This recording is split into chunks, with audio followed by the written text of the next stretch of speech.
오늘은 이스라엘의 믿음에 대해서 말씀을 드리려고 합니다. 그러니까 모세가 훌륭한 지도력을 발휘하고 그의 믿음이 한 민족에게 영향을 끼치는 것을 보게 됩니다. 지도자가 참 중요하죠. 왜냐하면 한 지도자의 영향력이 때로는 공동체에 커지게 되면 전 민족에게 끼칠 수 있기 때문이죠. 모세의 믿음이 전 영향력을 끼쳐서 이제 유월절 사건이 일어나고, 그리고 유월절 사건에서 어린 양이 피를 흘리고, 그리고 어린 양의 살을 먹고 출애굽하는 사건이 나타나죠. 오늘 사건은 이제 이스라엘 민족들이 홍해를 건너는 믿음의 사건인데, 이스라엘 민족과 애굽 나라를 비교해서 오늘 말씀을 주고 있죠. 29절에 보면 믿음으로 그들은 이스라엘 백성들이 홍해를 육지같이 건넜으나 애굽 사람들은 이것을 시험하다가 빠져 죽었으며, 두 민족을 비교하고 있죠. 이스라엘 민족은 믿음으로 홍해를 육지같이 건넜다. 그리고 애굽 사람들은 하나님을 시험하다가 멸망했다는 것입니다. 하나님을 신뢰하는 민족에게는 희망찬 미래가 기다리고 있습니다. 하나님을 신뢰한다고 어려움이 없는 건 아니죠. 이스라엘 민족들은 고난의 민족이지만 하나님께서 그들을 세계 모든 민족 위에 뛰어난 민족으로 만든 것을 볼 수가 있습니다. 이 유월절 사건과 홍해를 건넌 사건이 아주 중요합니다. 구원의 역사에서 중요할 뿐만 아니라 우리 크리스천들은 구원과 함께 성례전을 아주 중요하게 생각하는데, 개신교에서는 특별히 성례전을 얘기할 때 세례와 성찬에 대해서 얘기를 하죠. 예수 그리스도 이름으로 성삼위 하나님 이름으로 세례를 받고, 그리고 세례를 받은 우리들이 성찬에 참여해서 예수 그리스도의 떡과 예수님의 살과 예수님의 피를 기념하는 그 떡과 잔을 취함으로써 예수 그리스도께서 우리에게 주신 신령한 음료와 양식을 먹고 마시는 그런 일들을 우리는 성례전에서 성찬이라고 얘기를 하죠. 이 어린 양의 사건으로 이스라엘 백성들이 구원을 얻어서 출애굽하면서 그들이 통과했던 게 홍해인데, 이 홍해 사건을 사도 바울은 세례다 그렇게 얘기합니다. 고린도서 10장 1절 2절을 보게 되면, 형제들아 나는 너희가 알지 못하기를 원하지 아니하노니 우리 조상들이 다 구름 아래 있고 바다 가운데로 지나며 모세에게 속하여 다 구름과 바다에서 세례를 받고, 이 바다는 홍해인데요, 거기서 세례를 받았다 그렇게 얘기하고 있거든요. 우리가 교회에 나오게 되면 아주 기본적인 복음적인 교리를 이해해야 됩니다. 교회 다니면서 이 복음적인 교리를 이해하지 못하고 있다면 너무 슬픈 일이죠. 특별히 구원론, 우리가 어떻게 구원을 받았는지, 또 내가 구원을 받은 사건 속에 어떤 일이 벌어졌는지를 이해하는 게 필요하죠. 또 하나는 성례전, 곧 세례를 받는 것이 왜 중요한지, 세례를 받을 때 영적으로 어떤 일이 벌어지고 있는지, 그리고 세례를 받은 우리들이 성찬에 참여한다는 것이 무엇을 의미하는지 잘 깨닫는 게 필요해요. 교회 생활을 오래 해도 이런 기본적인 진리에 대한 분명한 이해를 가지고 교회를 다니는 것과 그렇지 않는 것과는 큰 차이가 나죠. 여러분, 교회를 왜 나오시는 거죠? 만약에 세상에서 찾는 것들을 교회에서 찾는다는 것은 어리석은 것입니다. 부자가 되고 싶습니까? 세상에 가면 부자 되는 법 알려드려요. 또 권력을 얻고 싶습니까? 권력 세상에 보세요. 다 권력에 미친 사람처럼 보이잖아요. 뭐 건강의 비결도 세상은 많이 가르쳐주잖아요. 교회 왔을 때 우리가 물론 그런 우리 삶의 실질적인 것도 도움을 받지만, 우리는 교회 와서 신령한 것, 세상에 줄 수 없는 것, 이런 영적인 진리에 대한 갈망을 가지고 교회에 나오는 것입니다. 그런 면에서 우리가 오늘 말씀 속에 이 구원론, 구원에 관한 이해, 어떻게 구원을 받았는지, 그리고 구원을 주시기 위해서 하나님께서 사용하신 은총의 수단, 은총의 도구가 무엇인지, 그리고 세례를 받았고 또 세례 받은 우리들이 성찬에 참여한다는 것이 무엇을 의미하는지 이 말씀들을 오늘 이 구약의 사건이 신약의 구원과 세례와 성찬의 모형으로 나타나기 때문에 밀접한 연결을 가질 수가 있게 됩니다. 특별히 두 가지 관점에서 더 많이 얘기를 하겠는데요. 구원론과 세례에 대한 말씀을 주로 집중해서 오늘 드리려고 싶습니다. 첫째로 하나님은 자기를 신뢰하는 민족에게 큰 구원을 베풀어 주시죠. 출애굽의 역사는 사실은 요셉부터 시작되죠. 그리고 요셉의 조상인 아브라함부터 시작이 되죠. 아브라함이 하나님께 받은 약속 가운데 하나가 이방 땅에 가서 400년 있게 될 것이다. 그리고 나올 것이다. 라는 그 언약의 약속을 창세기 15장에서 하나님이 주시죠. 그렇게 언약을 받은 히브리 민족 가운데 요셉이 애굽에 들어가서 국무총리가 되잖아요. 국무총리가 되었을 때 그가 했던 가장 중요한 일은 큰 구원을 이룬 거죠. 창세기 45장 실제로 보면 하나님이 큰 구원으로 당신들의 생명을 보존하고 당신들의 후손을 세상에 두시려고 나를 당신들보다 먼저 보내셨나니 이게 큰 구원, 생명을 보존하고 50장 20절에 보게 되면 당신들은 날 헤아렸으나 하나님은 그 손으로 바꾸서 오늘과 같이 많은 백성의 생명을 구원하게 하시려 하셨나니 생명을 구원한다. 우리가 이제 새 생명을 얻게 되는 것이 구원이죠. 하나님께서 이런 새로운 생명을 구원하기 위해서 이스라엘 백성들을 구원하기 위해서 하나님이 사용하셨던 은총의 도구, 또 우리를 구원하기 위해서 사용하신 생명과 관계되는 은총의 도구가 딱 세 가지가 있는데 이걸 깨달으면 굉장히 도움이 되죠. 첫째는 생명의 양식이에요. 따라서 해보세요. 생명의 양식. 두 번째는 어린 양의 피, 어린 양의 보혈인데 따라서 해보세요. 어린 양의 보혈. 세 번째는 성령님의 생수, 성령의 생수죠. 따라서 해보세요. 성령의 생수. 이 세 가지는 우리의 삶 속에 생명과 관계가 있는 거예요. 첫째로 하나님은 이 복음의 말씀을 통해 우리를 구원하시는데 이 복음의 말씀은 생명의 양식을 의미하죠. 자, 요셉이 애굽 땅에서 큰 구원을 이루기 위해서 제공했던 것이 양식이죠. 양식, 여기 양식이죠. 우리에게는 육신의 양식이 필요해요. 하나님 우리를 구원하실 때 영혼만 구원한 게 아니라 우리의 몸도 구원하시고 또 우리의 혼도 구원하시고 우리의 영혼도 구원하셨어요. 그래서 구원의 사역을 이룰 때 항상 총체적인 전인적인 사역이 필요해요. 그러니까 성경할 때 영혼의 양식만 주는 게 아니죠. 육신의 양식도 주고 또 건강도 도와드리고 또 정서적으로 성장하도록 도와주고 그리고 영혼의 양식도 주는 거죠. 자, 그러니까 요셉이 먼저 가서 했던 일은 뭐냐면 만민의 생명을 구원하기 위해서 육신의 양식을 준 거죠. 그리고 하나님께서 모세를 통해서 이스라엘 민족들에게 이제 생명의 양식을 제공하는 과정에서 먼저 주셨던 것은 뭐냐면 이 유월절 어린 양을 잡아 피를 흘리게 하고 그 유월절 어린 양의 살을 먹게 하는 거죠. 그 어린 양의 살. 신약 오게 되면 어린 양 예수 그리스도의 그 살이 곧 생명의 떡이거든요. 그러니까 이스라엘 백성들을 출애굽하게 하셔서 하나님께서 그들에게 육신의 양식도 제공할 뿐 아니라 하나님의 입에서 나오는 모든 말씀을 먹도록 영적인 양식을 먹도록 하나님께서 도와주시는 거죠. 그래서 신명기 8장 3절에 보면 너를 낮추시며 너를 줄이게 하시며 또 너도 알지 못하며 내 조상들도 알지 못하던 만나를 내게 먹이신 것은 사람이 떡으로만 사는 것이 아니요 여호와 입에서 나오는 모든 말씀으로 사는 줄을 내가 알게 하려 하심니라. 하나님께서 만나를 주신 것은 육신의 떡만이 아니라 그 생명의 떡, 생명의 양식을 주시겠다는 거예요. 이 생명의 떡이 신약에 오게 되면 복음인데 이 복음은 예수님이시고 예수님이 우리에게 주신 것이 곧 생명의 떡이라는 거죠.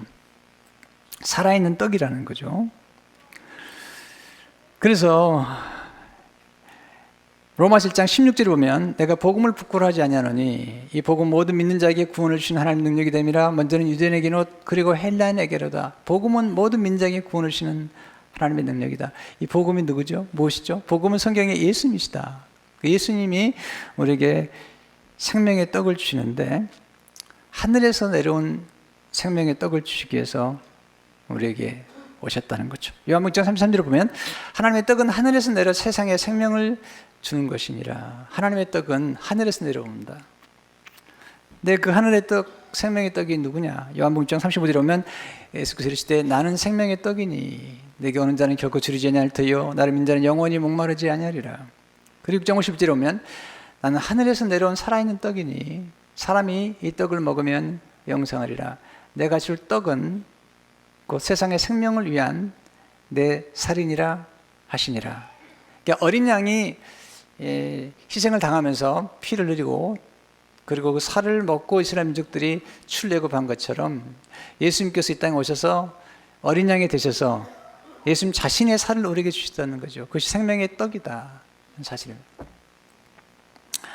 여러분, 음식을 먹지 않으면 죽죠. 음식은 생명을 공급하는 능력이죠. 기운을 공급하는 거죠. 그리고 음식이 우리 안에 들어오게 되면 피를 만듭니다. 그리고 체온을 유지하게 만들어주고요. 에너지를 공급해 주죠.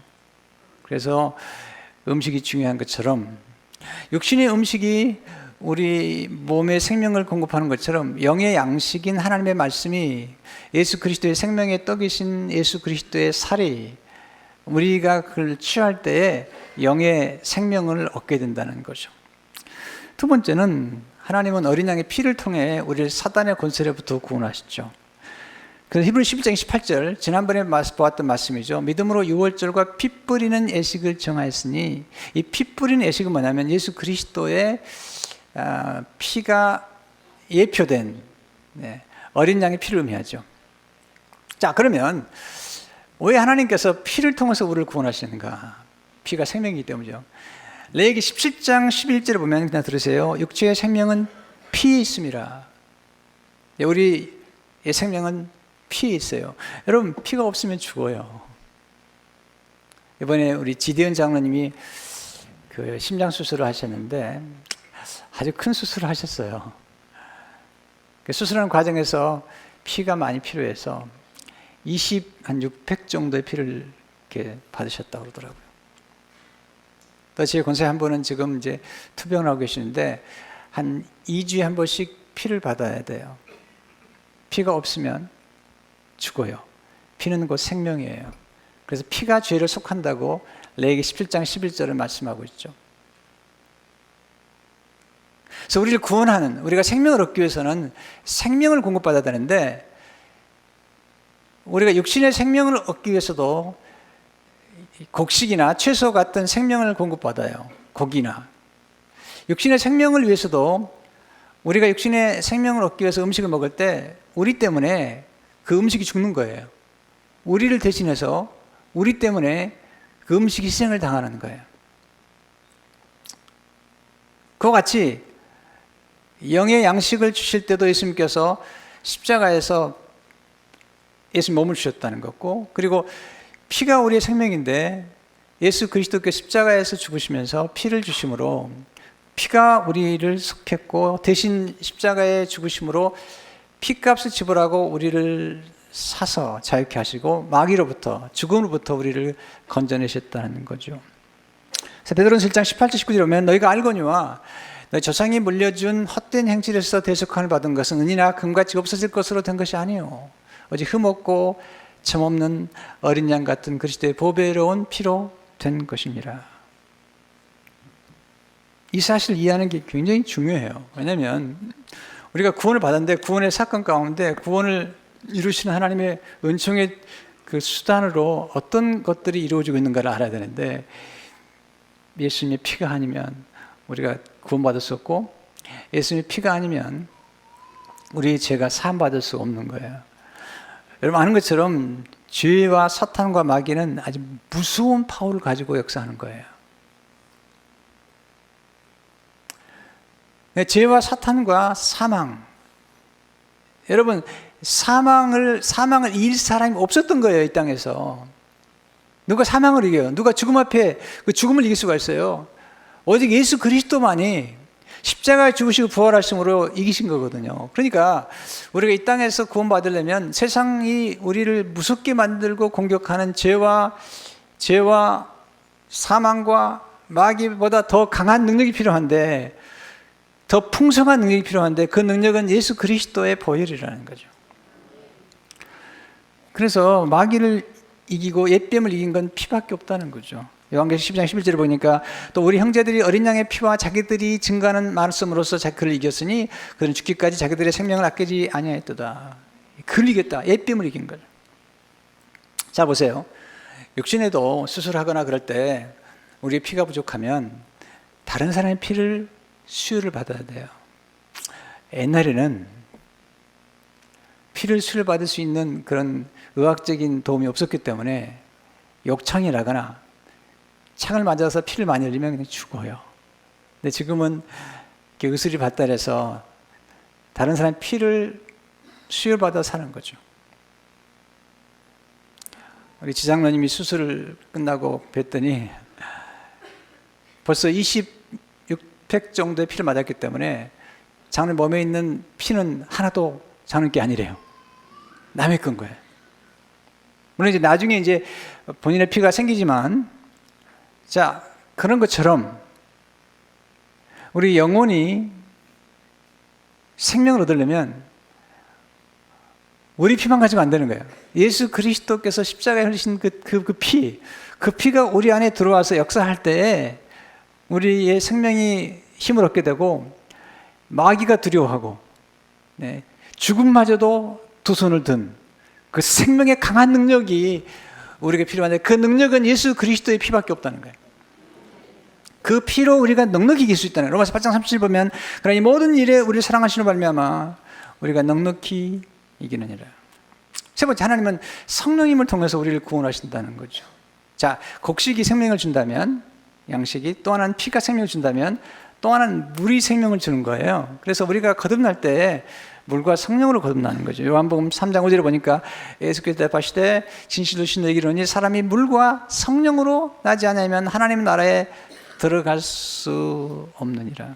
여러분, 사람의 몸은 태어날 때 막 어머니의 그 자궁 속에 아이의 씨앗이 들어갈 때는요, 그 씨는 100%가 물이에요. 아이의 생명이 처음에 들어갔다는. 그리고 우리가 이제 이렇게 아이가 돼서 나오고 이렇게 되면 그때는 70%가 물이에요. 뼈도 물이에요. 골수예요, 골수. 그러니까 우리에게 생명을 공급하는 또 하나의 중요한 하나님의 은혜의 수단이 있다면 물이죠. 곡식은 안 먹어도 40일에서 60은 살 수 있는데 물을 안 먹으면 생명을 연장하기 어렵죠. 성경은 이 생명수가 우리에게 생명을 준다는 거죠. 그래서 물과 성령으로 거듭나야 되는데, 마치 이런 거예요. 어머니 자궁 속에 아이가 들어가잖아요. 그래서 물 속에 살아요, 물 속에서. 네. 물을 공급한다고요. 어머니 태 안에 산다고요. 그리고 나올 때 물이 쏟아지고 양수가 터지면서 물이 쏟아지고 피가 쏟아지는 거예요. 똑같은 원리예요. 이스라엘 민족들이 지금 구원을 받는데 어린 양의 피가 쏟아져야 돼요. 그리고 이스라엘 민족이 히브리 노예에서 위대한 민족으로 태어나기 위해서 엄청난 피가 필요한 거예요. 그리고 엄청난 물이 필요한 거예요. 그래서 어린 양의 피가 쏟아질 뿐만 아니라 홍해 바다와 같은 엄청난 물이 그들을 구원하고 그들에게 생명수를 공급하고, 그리고 그들로 하여금 이 구원에 이르도록 도와준 거거든요. 그래서 성경에 나오는 생수는 다 성령과 많이 관련이 되어 있죠. 요한복음 7장 38절 39절을 보게 되면 나를 믿는 자는 성경 이름과 같이 그 배에서 생수의 강이 흘러나리라 하시니 이는 그를 믿는 자들이 받을 성령을 가르쳐 말씀하신 것이라. 예수께서 아직 영광을 받지 아니하셨으므로 성령이 아직 그들에게 계시지 아니하시더라. 성경에 보면요, 구원의 우물들 또는 생수의 강들이란 복수를 썼어요. 그래서 우리를 구원하기 위해서 하나님께서 생수의 강들을 사용하시는데 보통 세 가지로 반복이 돼서 압축이 돼요. 하나는 말씀의 생수, 또 하나는 보혈도 생수예요. 보혈의 생수, 성령의 생수 세 가지가 함께 역사하시는데, 조나단 에드워드는 이 홍해 바다의 그 출렁거리는 그 바닷물을 예수 그리스도의 보혈로 비유하고 있어요. 구속사에서. 제가 읽어드릴게요. 이것은 그리스도의 모든 원수가, 바로 사탄 원수가 그리스도의 충분하고 위대한 고난으로 말미암아, 십자가의 고난으로 말미암아 바다로 상실될 정도로 흘러넘친 그리스도의 피로 말미암아 패배당한 것과 같습니다. 모든 원수는 예수님의 피로 패배당한 거죠. 홍해는 그리스도의 피를 상징하는데, 사도가 이스라엘 백성의 홍해 통과를 세례로 비유하는 것으로 보아 분명합니다. 우리 조상들이 다 구름 아래에 있고 바닷 가운데로 지나며 모세에게 속하여 다 구름과 바다 세례를 받고, 또한 우리는 세례의 물이 그리스도의 피를 상징한다는 것을 잘 알고 있습니다. 자, 우리가 구원받을 때도 성령의 생수와 예수님 보혈이 역사한다면, 우리가 세례를 받을 때, 세례는 뒤에 설명하겠습니다만은 십자가에서 함께 죽고 십자가에서 함께 예수님과 함께 태어나는 건데, 그때 십자가에서 흘린 피, 그러니까 물로 세례 주는데, 그 물로 세례 줄 때 그 물 속에는 예수 그리스도의 십자가의 피가 함께 함축되어 있는 거고, 그리고 성령의 생수가 함축되어 있는 거예요. 그래서 성경은 이제 물과 피, 그 성령, 삼위일체로 얘기를 하면서 우리가 구원받을 때 이 물과 피와 성령이 함께 역사했다는 거죠. 그리고 요한일서 5장 5절에서 8절을 보게 되면, 예수께서 하나님의 아들이심을 믿는 자가 아니면 세상을 이기는 자가 누구냐? 이는 물과 피로 임하신 이시니 곧 예수 그리스도시라. 물로만 아니요, 물과 피로 임하셨고, 증언한 이는 성령이시니 성령은 진리니라.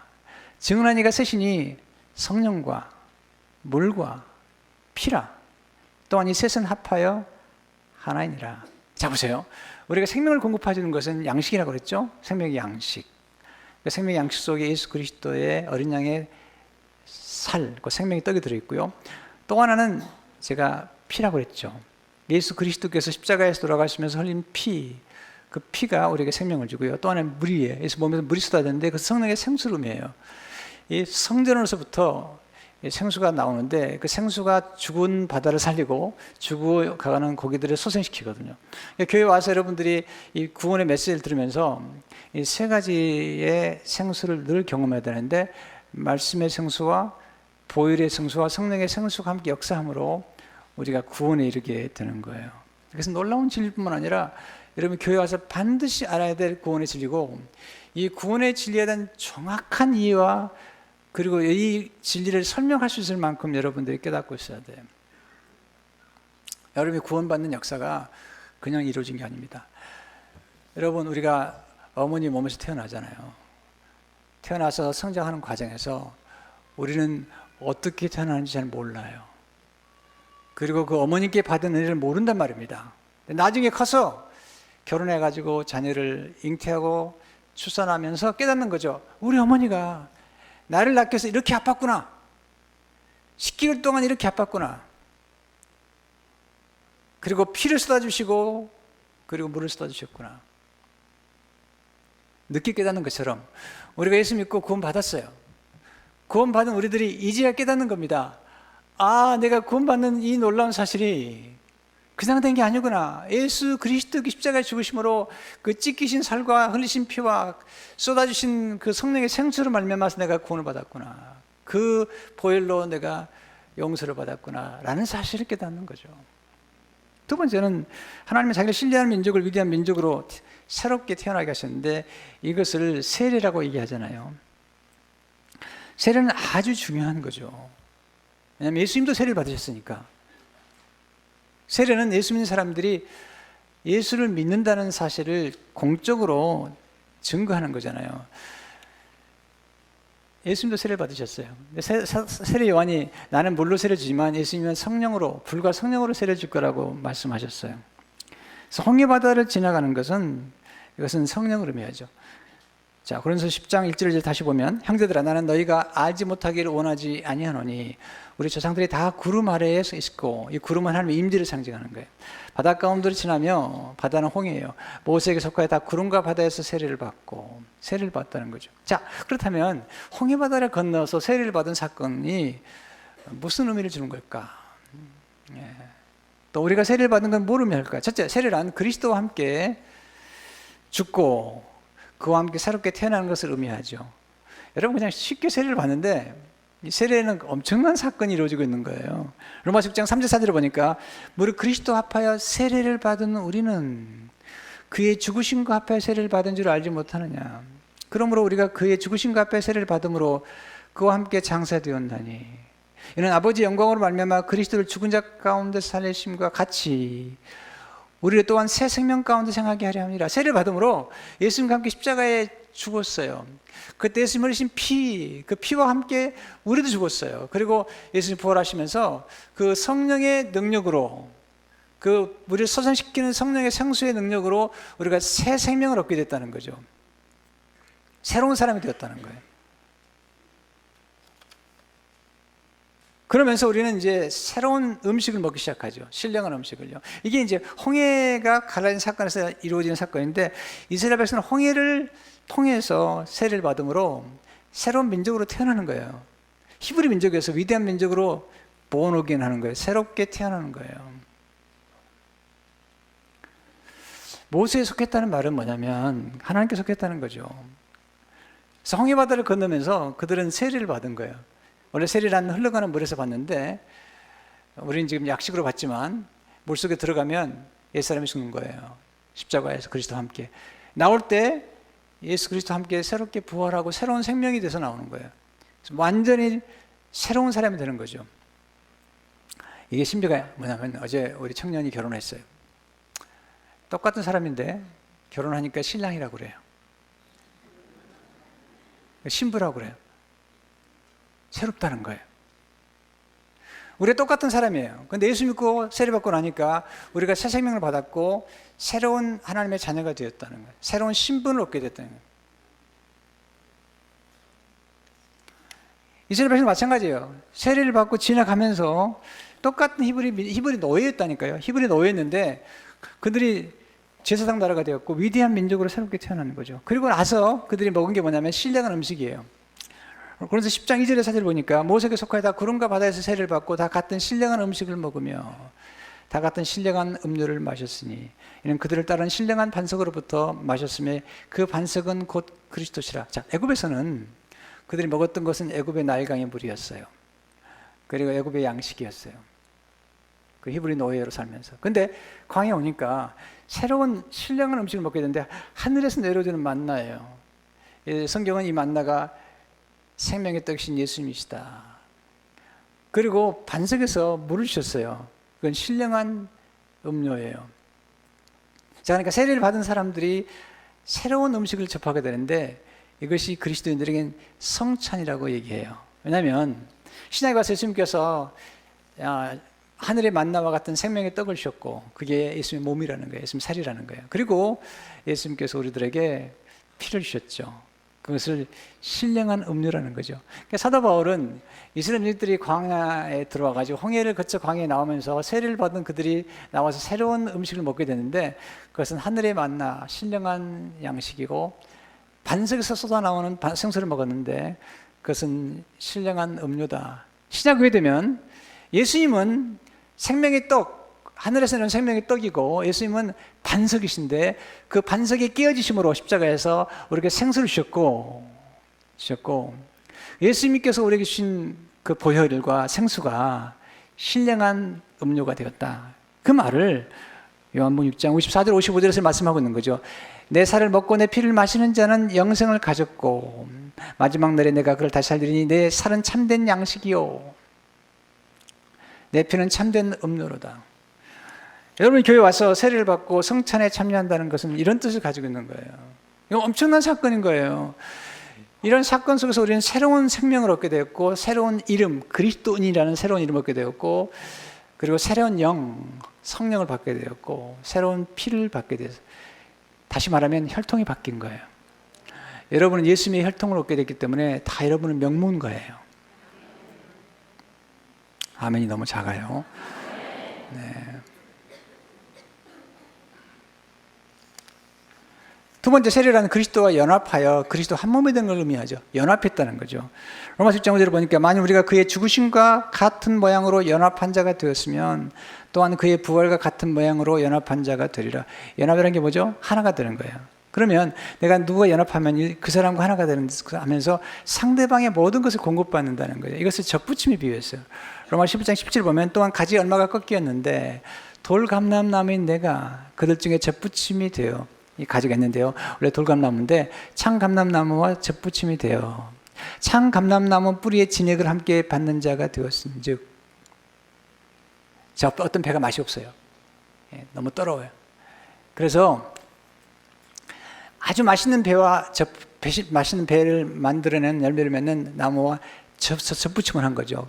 그래서 아주 맛있는 배를 만들어낸 그 배나무의 진액으로부터 받으니까 이 떡떡했던 이 돌배가 맛있는 배로 바뀌었다는 거예요. 똑같이 우리가 원래는 돌감나무 같은 사람들이었는데 예수 그리스도 연합함으로 새로운 진액을 받았다는 거예요. 이 사우디아라비아 왕이 우리나라의 배를 맛보고 미쳤대요. 그래서 컨테이너로 사간대요. 그런 세상의 과일 가운데 이런 세상의 맛은 없다는 거예요. 그래가지고 귀빈들이 올 때 하나씩 나눠준대요. 여러분의 배를 우습게 보지 말라고요.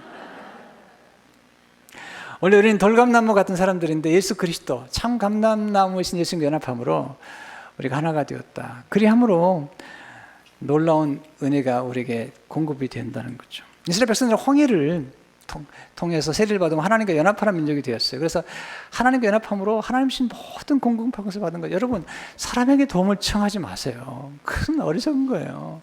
그건 유한한 거예요. 하나님은 우리를 돕는 분이실 뿐만 아니라 지혜와 능력이 무한한 거예요. 무한한 거예요. 제가 세상 살아가면서 사람에게 도움을 받는 건 유한한 거예요. 그러나 하나님의 도우심을 받는 건 무한한 거예요. 눈을 들어 산을 들어 하나님 바라보세요. 내가 산 향하여 눈을 들리라. 나의 도움이 어디서 올꼬?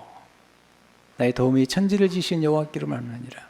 이스라엘 백성들이 애굽에서 노예가 돼서 바로에게 도움을 받았어요. 내 도움 받고 팔나 때리는 거예요. 네. 근데 광야에서 하나님, 사랑의 하나님을 만나니까 그 하나님이 필요한 걸 다 공급해 주시는 거예요.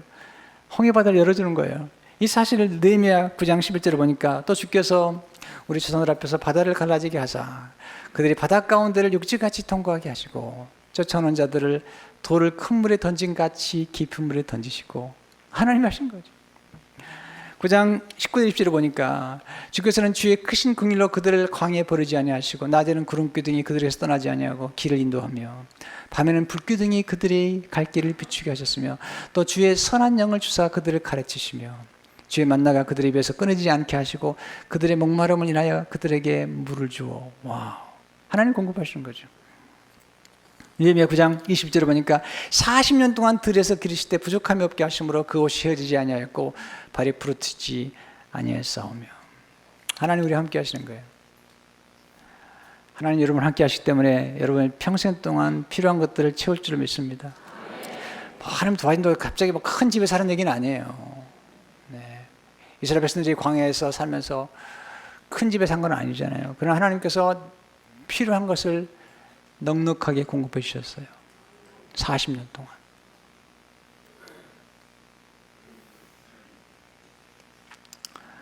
과테말라 갔더니 어린아이들이 너무 어려운 아이들이 많아요. 캄페션에서 과테말라에 돕는 아이들만 46,500명이죠. 놀라운 사실은 그들은 그렇게 어려워도 하나님의 공급하심을 믿고 너무 행복해하는 거 있죠, 아이들이요. 정말이요. 아이들이 너무 어렵지만 행복해해요. 가정방문 해봤는데 변변한 장난감 하나가 없어요. 정말이에요. 여러분의 집들은 장난감에 쌓였죠? 안 그래요? 장난감 쓸만한 게 없어요.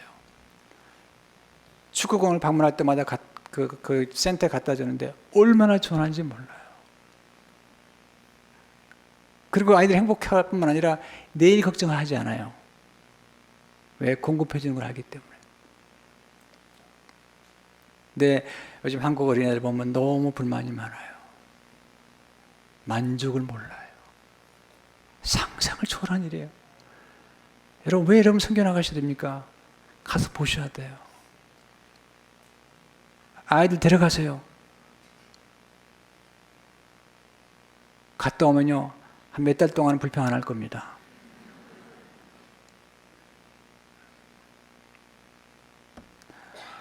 우리 어릴 적에도 정말 가지고 놀 게 없었어요. 제 누님이 원어병원에서 일을 하셨어요. 그래서 미국에서 원어병원에 그런 그 군인들과 자녀들을 위해서 선물을 보내줘요. 크리스마스 되면. 지금 듣지 못해요. 이 구슬 치는 그 구슬 있잖아요. 미국이 얼마나 좋은지, 그 당시에.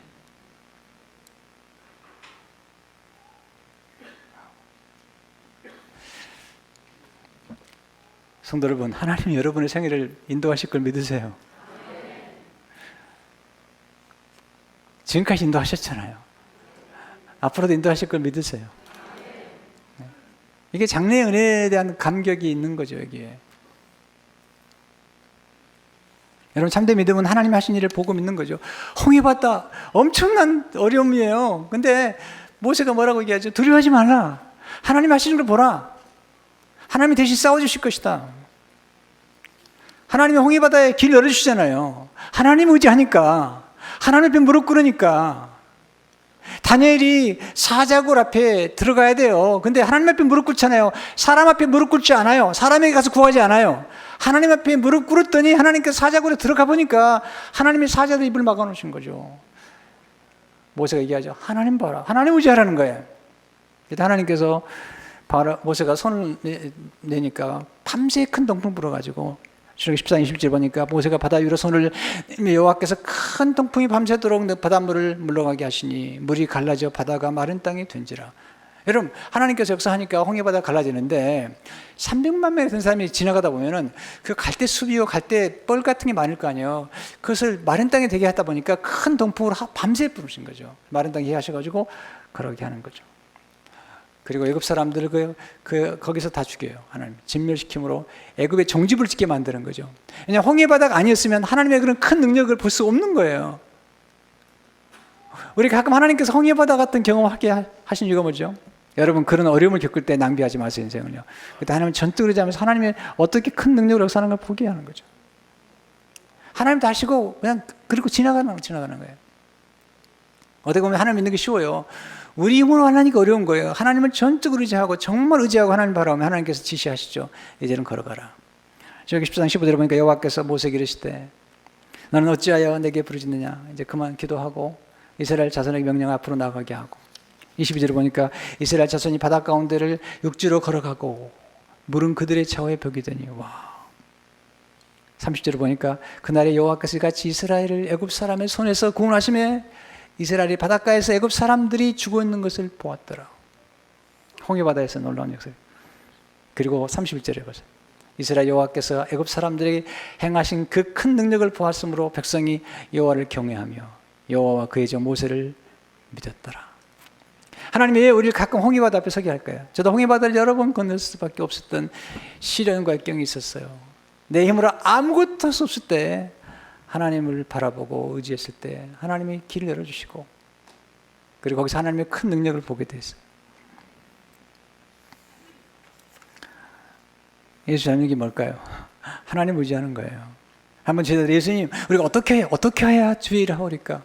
예수님께서 요한 6장 59절에 보니까 29절에 보니까 예수께서 대답하실 때 하나님께서 보내신 이를 믿는 것이 하나님의 일이니라 하시니 믿으면요 수동태와 능동태의 아름다운 조화가 필요해요. 하나님이 전적으로 하신 일들을 다 믿는 거죠. 홍해바다 가라는 거 다 하나님 하셨어요.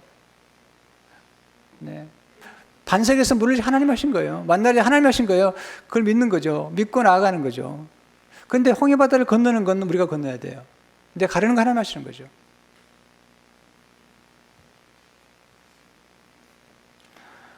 여러분 교회에 나오셔서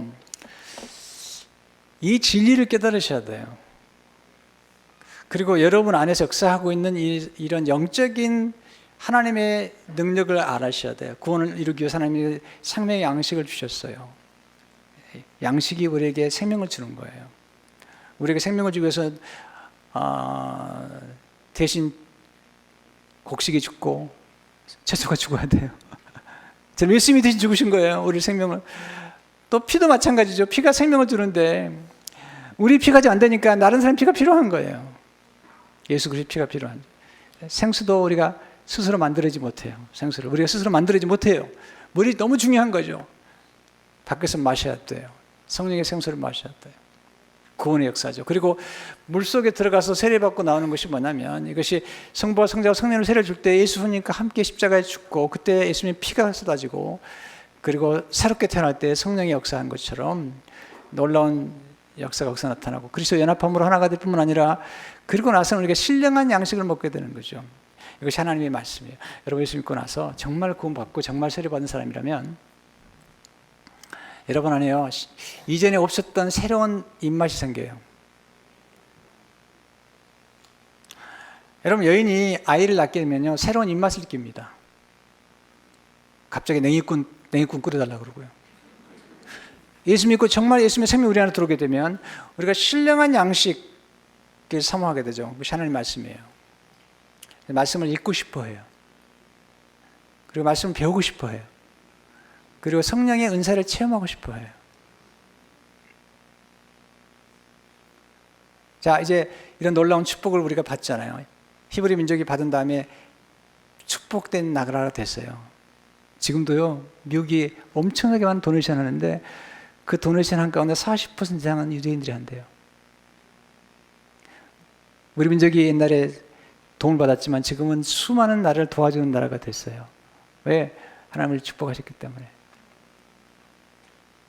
하나님이 우리로 하여금 축복의 통로가 되라는 거죠. 어떻게? 예수 믿고 그리고 하나님의 신령한 복을 받게 되면 축복의 통로가 될 수 있는 거죠.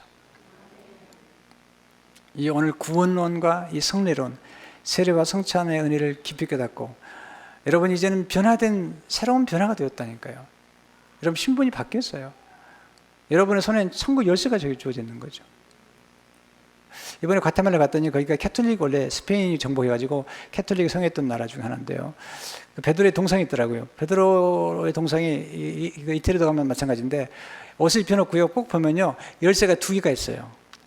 왜냐하면 예수님이 베드로에게 내가 내게 천국 열쇠들을 주노니 Keys of Heaven이에요. 열쇠들이에요. 열쇠가 아니거든요. 저는 안내했던 선교사에 물어보는 거예요. 목사님 궁금한 게 하나 있다는 거예요. 늘 궁금한 게 뭐냐면 베드로 옆에 있는 열쇠가 2개냐는 거예요. 내가 이렇게 드릴게요. 내가 내게 천국 열쇠를 내게 주노니 내가 땅에서 매면 하늘에서 매일 것이요 내가 땅에서 풀면 하늘에서 풀리니 매는 열쇠가 있고 푸는 열쇠가 있는데 그래서 2개라고. 오. 네, 매는 열쇠와 푸는 열쇠가 있는 거예요. 이게 기도 열쇠입니다. 이 열쇠가 여러분 손에 주어졌어요. 그런데 중요한 건 우리가 얼마나 기도하는가. 이 열쇠를 얼마나 잘 사용하는지. 열쇠를 진짜 사용하잖아요. 그러면 이제 반딱반딱해져요. 근데 어떤 분은 열쇠를 너무 안 사용해가지고 이 하늘의 보화가 하늘에 쌓여 있어요. 지금 땅으로 내려와야 되는데. 여러분 기도하는 가운데 놀라운 은혜를 받아 축복의 통로가 되시기를 축원합니다. 하나님 오늘 귀중한 말씀을 주셔서 이스라엘 민족의 출애굽의 사건이 구원과 세례의 사건이요 그리고 성찬의 사건인 것을 깨달았습니다. 우리도 이제 예수님 안에서 구원받고 세례받고 성찬에 참여하는 거룩한 백성 제사장 나라가 되었습니다. 이 영적인 진리를 깊이 깨달을 뿐 아니라 우리 삶 속에 적용하여 그리스도와 함께 영원한 승리자의 길을 걸어가도록 축복해 주옵소서. 예수 이름으로 기도합니다.